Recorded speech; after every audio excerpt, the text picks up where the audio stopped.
levano wasilo manongi matamofie rosamai sarona maali maile atangia mai ai olona lofa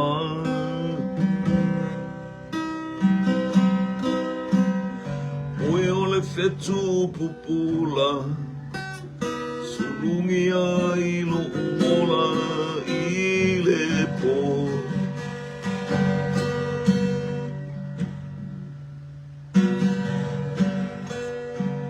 olili ole vanu wasili lo manongi matangofie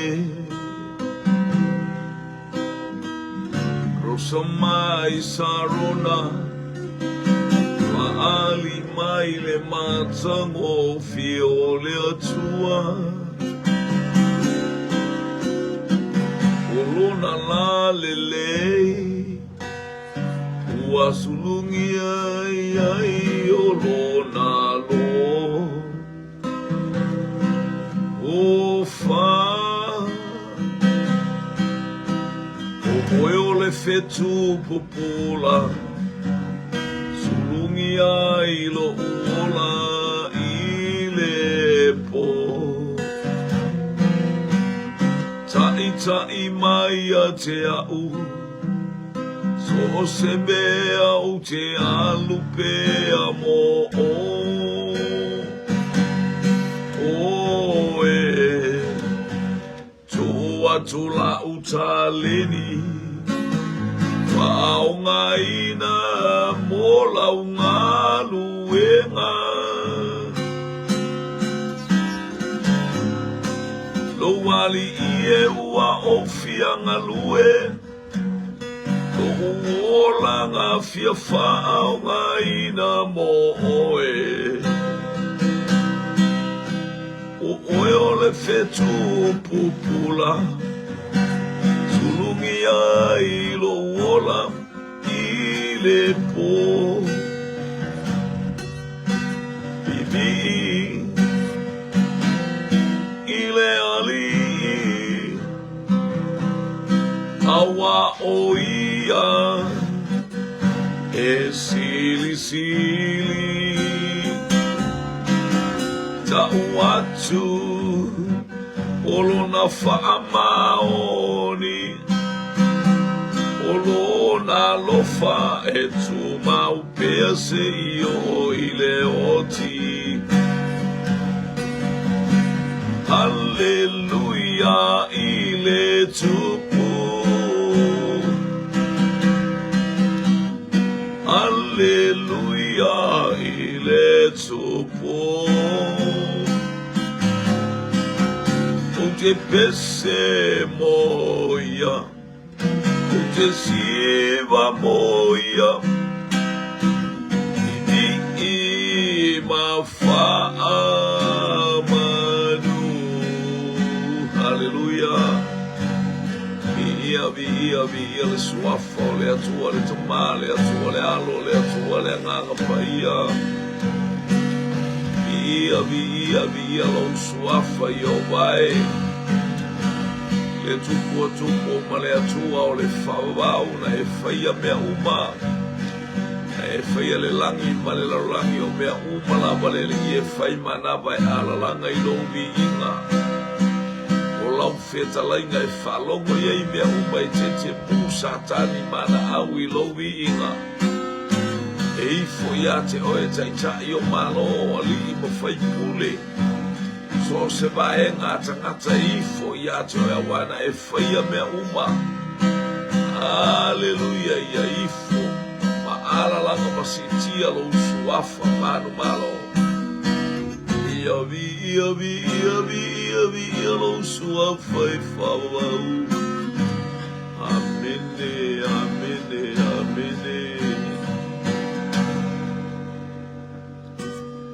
Paftaita mani vai ngole Ai mato mo lo wanga lei wala au ia tu mau ia o lo vi inga patasi mai le hanga lei o lau fia ai lo nganga pa ia tai foi fa so ala fa na u ni tai ao fa tai tele la watama ona o Yesu fa manuia o penga te whailangi. Hallelujah, malau whanau tai to tasi o whaina mafuta i ni tai au. Ona louvi inga, amene, ma amene, ma amene. Ia whatalo whaina ni tai au i le suafa marumalo i Yesu Keriso lo tato wali imona tato whaola. Tato mo wale tau singa le atua, sisi le ese mea umalawa. Patalo fatu ile anga ibaisho tato wa inga ilunga upenga tawhailangi Sam la mostele fa ma losi titi talofa sa loriva toliva Claudine Tangilima Triki Mika talofa Sola Schuster Grace mu ese asiata pi ile anga imai Sion puni talofa, Siona puni talofa lava. Ia ele ngata foi leva talofa i la te la to fai na mulmuli mai ia matoe. Bo mai nei po kalame il suafa manu malo i Yesu Keriso. Wa tato ma futa ngalele ia tu leli ia sfa malo simon lita yao. Poeta ia ina i foi tato fo longo man lita yao tu lima le afi. Ia te oi ia te tato umalawa. Hallelujah, mea whale anganga e tau tatou wola i tono le kalesia, tau tatou wola i le kalesia i. Hallelujah, i mea lofa i tele peo tatou whalongo. Hallelujah, mea lofa peo na au mai o le whatua tua, ma le wha moe o le lofa, o le Sicilio na mea o le lofa. Tauna iaia te i tatou, ma wha au penga ina i tatou i le lofa. Mana whai mo le momoroni tu tau pasu mo le wha. Ia tau sisi i le alofa. Ia nau fo i nisi mea alofa whaelenganga. E maise lava ia mawhai tau ono profetane i ia leli.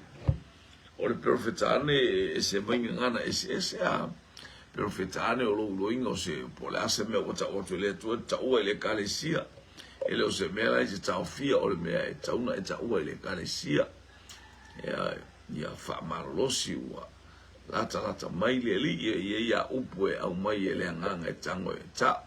Ia wha practice fo ia oi lea taimi ma lea taimi. Ina ia wha on tatou wha soa wha tasi ma ia ele manu ia o le tua mai ate oi wha manu ianga. E manu ia ile kalesia vi ia le li.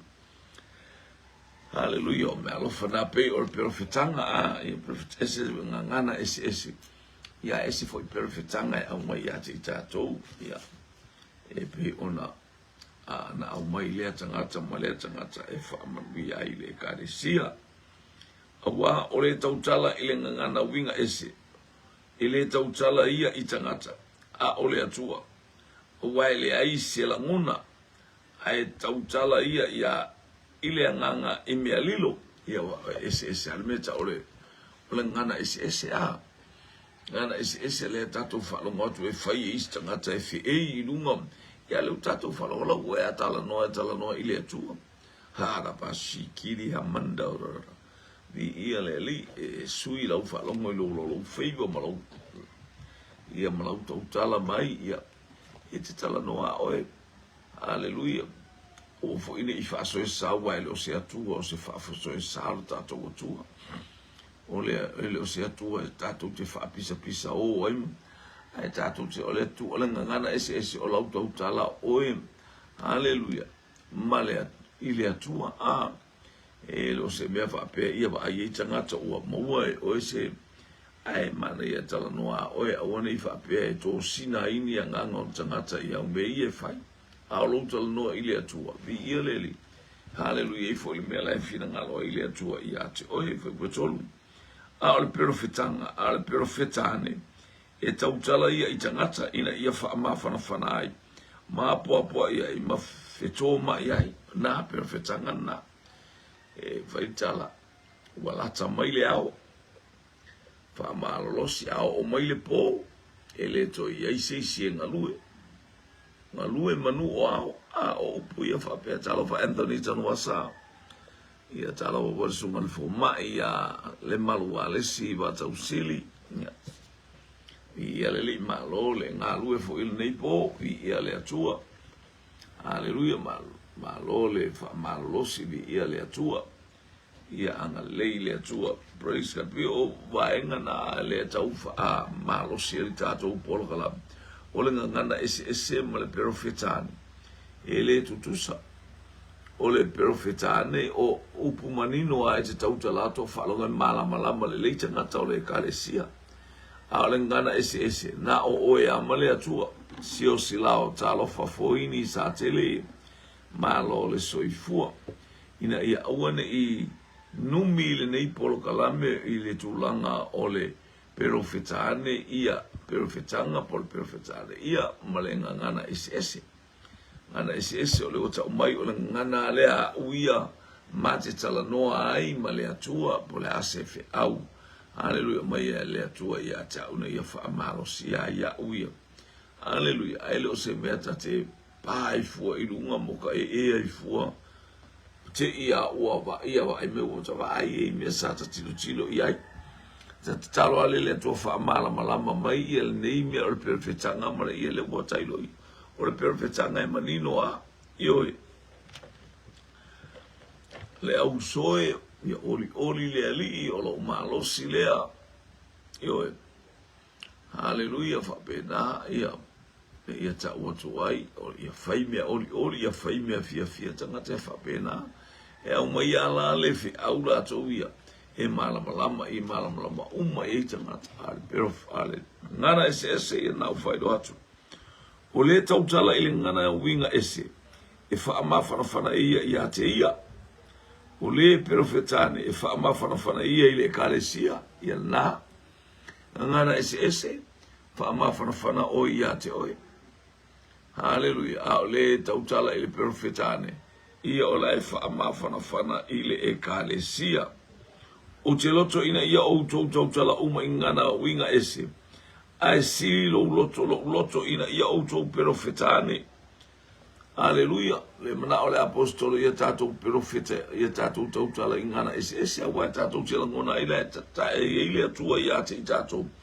lai tantala no mai tama ma fana mai tama ia te tatou fa ma losi mai lo tatou tama ia te tatou wele au no aleluia mala situna talofa vi ia leli ina ia ile fa manu yanga le atua al profetane ia vi ia le ole fa ma fana ina ore ekalesia aule nei au soe a fai o te arwatu ia te utou matautala ingana ese sia nga ia te utou pe a fai o te le tautala atu ia te utou ile faalinga po ole malama po ole profetane afa yo tele foi no fa matala le ngana ese albela tautala I fuama tinga I fua ia taringa ole io o tangata il tautala ngana ese malo ai força uninga ia matupo I vola ta uma tuspa ia ele se fa ele se atos fa so sa ole atu ole tatou te au ona ole atu wa in order me uma le atu fa ia te tatou ngana ese tala noa oi ia te oi tala noa male atua fa mafana ia te oi haleluya al profetane o la ele fa mafana nga e avatu ile kalesia falinga ia pole malama haleluya pole o atu ina ia o atu foi haleluya ia la ngona sa o ne tonu ale la ngona ale o bala au mai ale fa ia na tango le va I falele ia leli o mea foi ele ola ua ta'alili mai leo po le fangu po le kitara a le fe fatia I leo e iloa e a whabewhea le mea ua ilia mai po le mea ua taia ua taia mai ia leli tatou whaalonga pe ore ilingo le pu te ilo le leia so teimo le nu o mai le nu ma le whailo ia mose a ili le pu lea ia ua saba vali le nu ta uma ia mose le nu a ili le pu lea ua sa o leo io le pu fatia a ili le paenga le pu le leo lea sa uni le nu e tau Ai le pu lea ma le leo lea. Sauni le eilo le lea la ele no le leo le pu. Ele so ona tau fetuli le no i se mea le tala whiangai. Ai li maila le pu ai te le malama e o soto. Ai te o soto le tau wale mea le te lua whidua. Ai te o soto malausa peru. Ai te o soto ala e tari e maile no. Pe moe vapa pe ua moe vapa le kangakale. Alo kai tau ia ta malama ile leo le foa. Le leo le pu le sofa. Pe aili maina i o tatou malama fa pena mea le atua. Ese le so ona fai ma le mauti noa. Ora te mila sauni le nuku e sapa vali. I ona ili le mose o le faa tosto lo loa. Sau, na wilo le leia o le tala noa mai. Pe ia le tala noa mai le longo pe ata. Ting.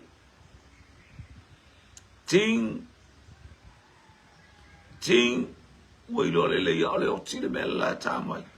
Ele se lotu. Ele se a o ngasa. Wilo le leia o le a o le lotu la o ta mai. Taimi e tai. Ia leli. Mato o isawa i aso wama vai ao le yeini va aia o yeini. Ia le longo i pa o i tono le va. E tā mai lota o ta mo e anel seila. Alu anel seila pe alu i tono le. O le va. Tā le longo to atu wa alu le atu o le seila. Io e. Yo atunga tale longo to atunga yo we lalo le seila ile. I lalo ile afi. O le longo ala le longo ile seila. Eleva ile seila ile mele pe o taimine wa aisa o to le kapeteni. Al kapeteni le utilo le woman al kapeteni slowly afina. Ting. Yang ka nela wa mata. Ia tua inga whainga le afi e solo muli a ile waa. Ia e longo mai a e whanako o sui fo ile alu le eselmana ia. O le leo le whalongo ma le leo le o ina. Hallelujah. Ai le mana ia le me ole whalongo lo i se mea wa e langona fa ete ia wa e latu. Ma le si mea te le whaina e alufua e so ona profeta fu il farisao le si e kalesia e fa longo le nganga le profeta Hallelujah e fa longo le profeta ile nganga o profeta ma le kalesia e fa longo ile to ile nganga lo walu fu e profeta del farisao le si tu ainga ia lele te ia fa lo tu ia io ele mana mai tangata ai mana ia lo ai ma ele tu langa ngana ese a le profeta ne ia vi lele o chato tonta ele nganga fa malos a le ngana ese ke ia wanga nga ese le si como farsao le si e kalesia fa longo i meale nganga i on tato poto ile mtato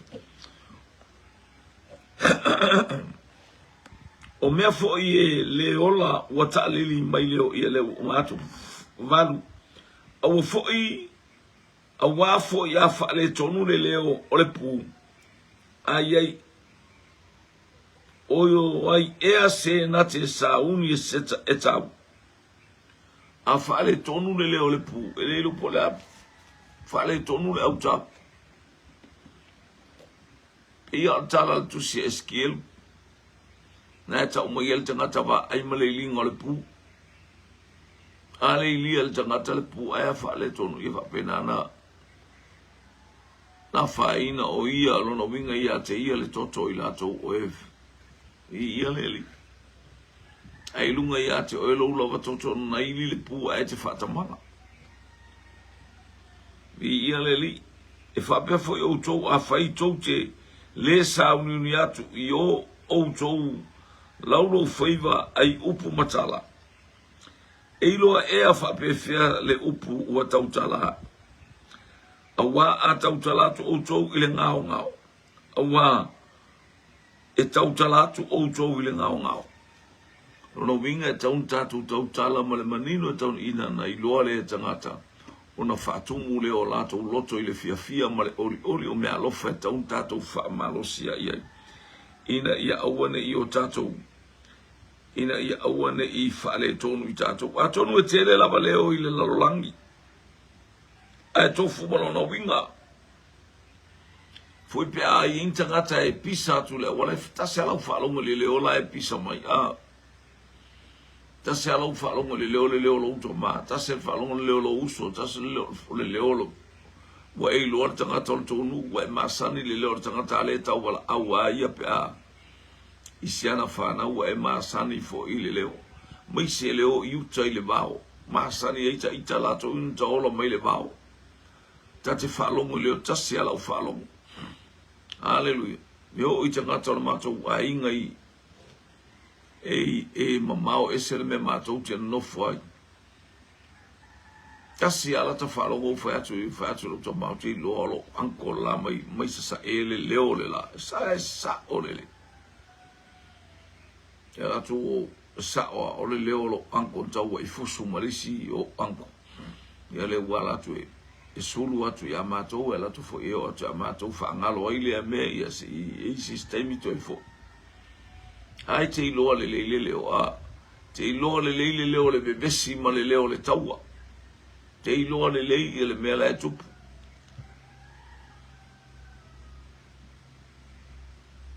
Tua man mato lotu na sa whalong to le malo a mai o tangata I. Ta se au whalong o le leo mo meo whawhine lai fusu. Lai taua, lai pisa. Ia sawa. Hallelujah. E baba atu a savali atu ia lotu o whawhine lai Mol meo le leo le fine sona lunga au fine o pito la leva la au ia bi ia le atu tangata wha bevesi ia wha auta ia I tātou I leo ese ia tātou I loa ia mata pena fo I tātou I lea taimi ma lea taimi Hallelujah fa ipu ese fulu atonu e tele lava leo I lalolangi e tofu malona winga ia na o tatou I loa winga o mea uma sutasi o le nei a whai o te I loa le winga o le leo o a vea o a whai o te le I loa le winga o le leo o a vea o matangata o le no ese I le tautala mai o le tautala mai fo I o le tangata o le no ese o ia te au. Praise God. Hallelujah. O le nei a whai o te lei loa le winga o le leo. Ua a bea o matangata o le nuku ese. I le tautala mai. O le tautala mai foi. O le tangata o le nuku ese. O ia te au ngā. A tatou le malamalama I le leo. Ia tātou te ilo la wala tangata o nu ese, tangata ele fita e tātou te le Ia le tātou ilo inga ngana fiti, tātou te ilo inga le ngana tonga. Tā si lau whaalongo ilo le ngana le tonga. Te ilo le saina, te ilo le kolea. Ilo le ngana India, ngana Pakistana. Ia te le ngana o tātou whaalongo ia Japani. Ese uma ia ngana ele whape a saina na Japani na ngana whasaina le ai. Ua tofu le lalolangi. Le itu o le lalolangi Israel. Yo foi tonu sa tonu tofu le. Io me umana whaia ele atua pe on tato ilo wha ese ele atua ngana. Ina ia awa ina I tupuni whaalawe ina ia awa ina I teleni. Whaalawe I tupu pe o le mena whaia ele atua wha ese ngana. Wa wai mai tasi a tasi le ngana. Ia na tangata a whawhia sili ma tangata. Ia lono winga o whaalawe mea tupu ai pe ona I ele olo I pāperu. Ia whape fo iau tau ina ua o tau nau I mea alofa whaale nganga.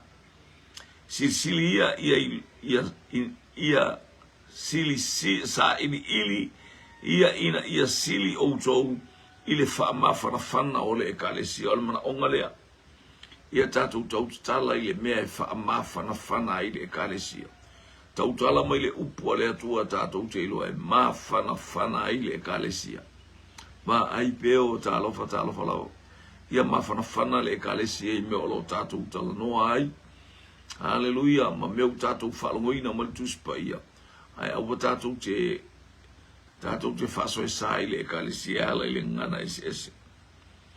Ole nei, ole tautala i le ngana winga ese. I nā tatalo ia o ia. Ina ia mawhai o na whamatala ina e ia. Ia nana ia o lau tautala i ngana ese ai te ua awha pe o lai te ilo e mafu. O lai ei ma le whamatala ngaso le ele mwhaila tua. Whala ngona mai. O lai mana o e tautala le atua ia te o e tautala mai le kalesia. O le mafuanga wa le ngana ese. O le whetalai mai o le atua ia te o e manua tautala noa ma le atua. Ai oi au tautala noa i ma le atua e whaftai i le atua ia na whamanu yang. Ai a whaiwe i se me mana o le atua e ala mai atu e ala mai le ngana ese. Ia, ne nā. Haleluia. Ia tatalo ina ia mawhai o na whamatala ina ia. Ia e tatalo i le atua i te mi uma. I mea olo o whawhiangai mai tātou vi ia leli. O le kalesia le sa te rei whamanu yang le atua. Kalesia lea. E kalesia lea i Koronito. Kele le palasi i ai o le anganga pa i am whaamanu ia mea lofa le anganga pa i. Ai pa ule anto e whaamalosi me alewe mai. A ole nei o tu mau le whaatua tua ma le whaamoe ma le alofa. O nā mea tonu. A ole sili o nā mea o le alofa. Tionga ponga le kalesia lea le isi alofa. Nea o mai atus pa i. E kalesia i Koronito. Awa o mai ele isi alofa. Ale tele o me alofa. Tele o me maua mai tangata. Haleluia wa. Tupunga mai tupu mai tangata. Lea o ele apostola i pete tautala i ngana angelu ma tangata. Ale isi alofa. Mai mautemi. Ia leo tau mai. O le apa mea tālili. O le whaawinga anga lea. O le mai mau o le taimi. Haleluia. Ia lea li. Praise God. Sulfa awa afai o te tatalo i le ngana winga ese. Ua tatalo ai lo ua nganga. A ua le fua maini fua e lo umafofau. Ia e whapewhea. Ia a whapewhea. O te tatalo i le nganga. O te tatalo fo i le mafofau. O te pese i le nganga. O te pese fo i le mafofau. Ia tatalo i le nganga. Ia iai fo i whamanu yanga i lo umafofau. Ina ia mwhai ona tala ina le whi aula e mana o ile atua e au mai ia te i tātou. Whaamawhanawhana ina ina o tātou wa ai whaamanu yanga le atua langi fo pō sanita. Tālofa maalorso i fo nei tae au. Tulu ono. A le whaapea pe a e whaaftai i le anganga. Pe whaapea whea ona a mene mai i lau whaamanu le nofo i le mea e nofo ai le tangata lea o ina ua le langona e ia la upu e tauna whai mea umai tonu o le ekalesia e whai male ilo e whaamanuia ai lis tangata i ate oe olo i eile manuia o le atu e sa ia tātou te iai ina ia whaamanuia mai le atua i ate i tātou i eile manuia o le atua i mea uma ia fo i ile atua le vi inga. Praise God. Hallelujah. Ia tatou, ia maalia le whaalonga le tangata. Ai a whai e le langona le tangata me tatou te whai e o le mai maulal taimi. O le tala le atus pai. O te whaaftai lo watua ina ua tele la utautala inga ngana ese. Ai te iti a o tau umalawa. Mea le tala noa le apostol. Tala noa mo le atua le ngana ese.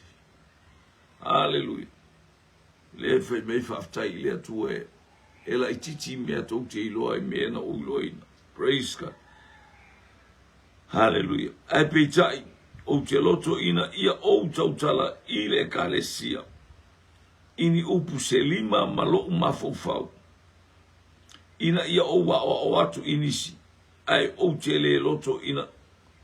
Ini upu se mano i se ngangana ese. Lo vinga le apostolo o le manatu le apostolo ele tauno wa o tu le kalesia ni se tele maani malea ale mana onga ia tupu mai le fionga pa ia le atua ile malama o tangata mai ia ile manuia o le atua ina ia fa manuia le kalesia i mea uma na te tautalai so tangata tautala ma tonu ma fa totu e fa manuia le atua i se tangata i so se tasi na te langona le upo le alofa na te langona le upo le ola le tala le leia Yesu Keriso o lona fina ngalo le ia te tato ala ese wa awina mai ai awane i faia ia le fina ngalo le atua ini awala tato te langona ai evi ia tato pe tato te langona ai tato te ia ese mai tato i nistangata le ai le se me fa pena ole mana onga ia tato fai me fatasi io tato ngalu e fatasi io tato fa malosi ai fatasi ina ia vi ia le suafa o le atu ngana ese ma le tautala i le upu fa perfetanga e ese toi fa manato atu perfetanga tautala i upu marino o tou le au soe pe se fataita inga fa pena o tou le au soe ina fa ea ia o tou ulu ilunga mo feta lai mai le ali io tato fa malolosi se ufa pe se winga va pera ele se upura le wa le upu au mai ele atua e au mai e pe se fatsa ita inga le upure o e manino e lo le le al tangata le upura tautala haleluya ia ai awoni esa uma ngana ese pai tono le kalesia ia na mare malo moti ngata ringo le kalesia ai le mala ngalo talo fa ngalo le jaya talo fa Florence awanu ia family atu le atua malo le soifua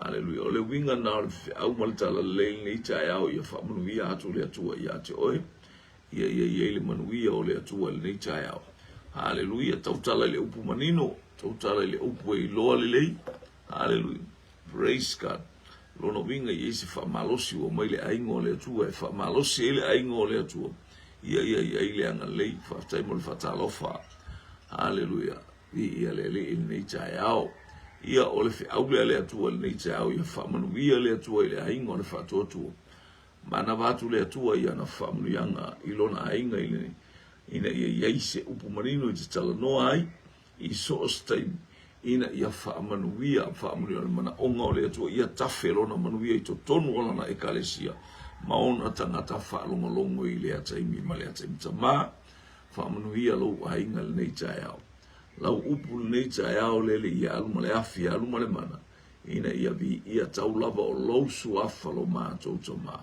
wha mawhanawhana ina le kalesia e lau whanau a haleluya au noa lele ia ma le whaso e sa ia fo ile vi inga ia te oe ona o Yesu Amen, amen, amen. To God be the glory forever and ever. Amen.